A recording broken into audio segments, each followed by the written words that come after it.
افغانستان کې د طالبان حکومت ویلي چې د شنبې پر ورځ سهار 8 بجې پاکستاني پوځ د کندهار ولایت تختپل ولسوالۍ کې د راستنو شویو کډوالو پر دې پنډغالي هوایي برید کړی چې 3 کسان پکې وژل شوي او 9 نور ژوبل دي. ویل شوي دا کمپ له پاکستان راستنېدونکو کډوالو لپاره جوړ شوی دی. دغه برید کې د وژل شویو کسانو پلار د پیښې کیسه کوي.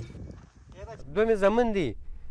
پس دلته هم کار کوو بس سبا راوتلو دا زوی مې ولېږل دلته جنریټر تیلو پسې چې ته تیل راوړه دا چې ووته دغلته یو ډز وشو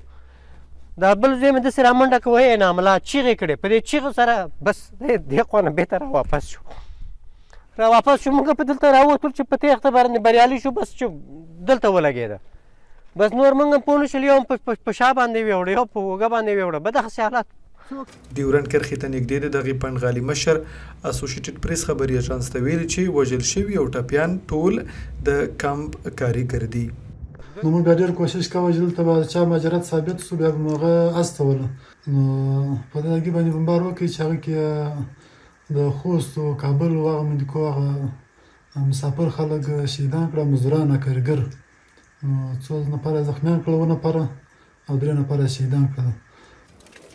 د طالبان حکومت مرستیال ویان حمدالله فطرت د شنبې پر ورځ ویلي چې پر افغانستان د پاکستان د بریدونو له پیله تر اوسه شاوخوا